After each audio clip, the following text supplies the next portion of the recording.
So I know we're talking about the limitations of a woman and the levels that you are willing to allow a man to go to or to reach when it comes to being at a breaking point in a relationship.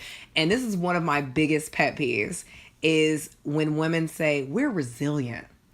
Sure, we're resilient, but it's almost as if every other day that I turn on a TV or I listen to somebody's inspirational talk on Instagram or Facebook, they're just like, you know what? We're resilient. Okay, but what exactly do you mean by that resilience? Do you mean that we can withstand anything because we are nurturers and we can get past this? Or that you just deal with so much and it gets to a point where you just have a numbness to it, or you just kind of cope with it and you're like, I'm woman, I'm strong, hear me roar. And then you make up and you go, along with the rest of your life until he doesn't again, but you're like, I'm resilient. What I'm starting to realize with maturity, because I've been through a lot, so I do have my limitations now. But I like how you roll your eyes when you did that. Like, I will pop off. I will if you take me there. Don't start nothing, won't be nothing. Exactly. But I had to learn that with everyone, my enough is not your enough. Now, I feel like if he's beating your behind or something, your enough should have been when the first beat down. However, I can't judge that, but I do know that the facade that we have, that's being penetrated to us through the social media and through all these hashtag relationship goals and stuff. Why are they your relationship goals? Mm-hmm. What are they doing that makes them your relationship goals? Are you going home with them at night? Do you sleep with them? Do you know what they're going through? Like right now we see, Tisha Campbell and her husband after 27 years getting a divorce. You know what I'm saying? Hurt. So yeah, that hurt me too. I was just like, if Will and Jada, which people have been saying for years now, that they were better stay together through it all. I'm just saying, we're penetrated with this idea that it's supposed to be this easy task, and it's not supposed to be work.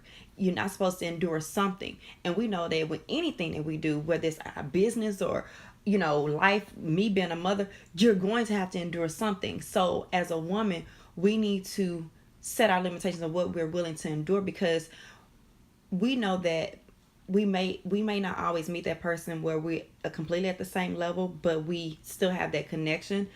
It's a trial and error process, and it is every process is individual in its own right. Some people go through infidelity in their relationships.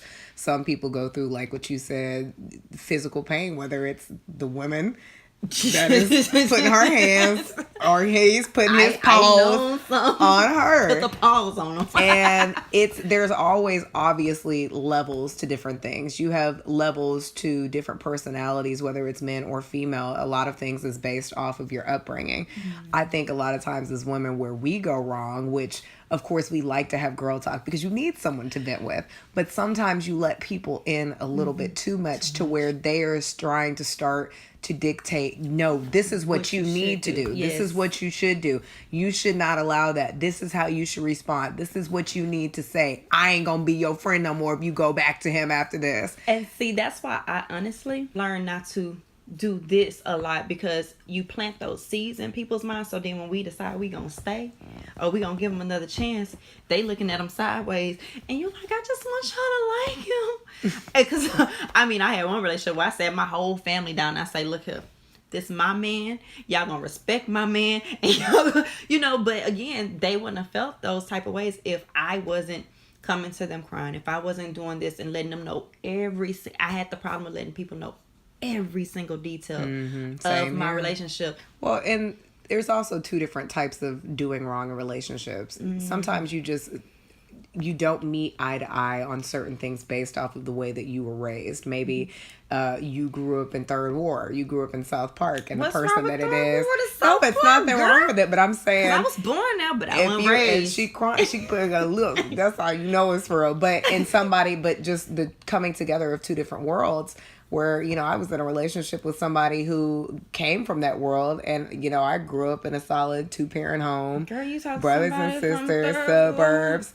No, not third ward, but I'm just saying similar circumstances. Okay. We are always analyzing. You're analyzing people when you meet them. You're analyzing them, you know, in a job interview. And most of the time when you're going on a date with somebody, or this is a potential, you're analyzing them like it is a job interview. Because it is. Because you're interviewing on whether or not you're going to be an on-call shift, a part-timer, in between being part-time, 30 hours, or full-time with benefits. Sometimes you end up conversing with someone and be like, you know what, they're actually, you first start out like, you know, they kind of cool.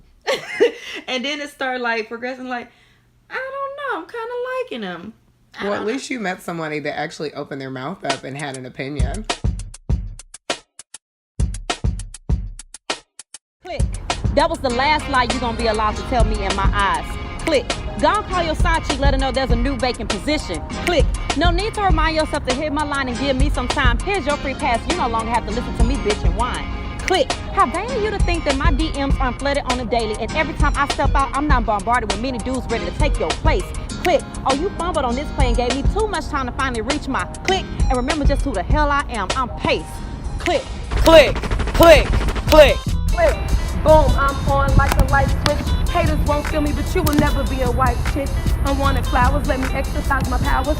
Dog walked in that room, I'm from that boot, she didn't know I was sour. When it clicked, it was the last spark of the flame. Thought she was gonna point fingers and play to degrade the name game. She got put out like that bulb dominated by that light switch. Had to move her tail around and let her know it didn't take a whole step for her to get dealt with. Beats and Baddies.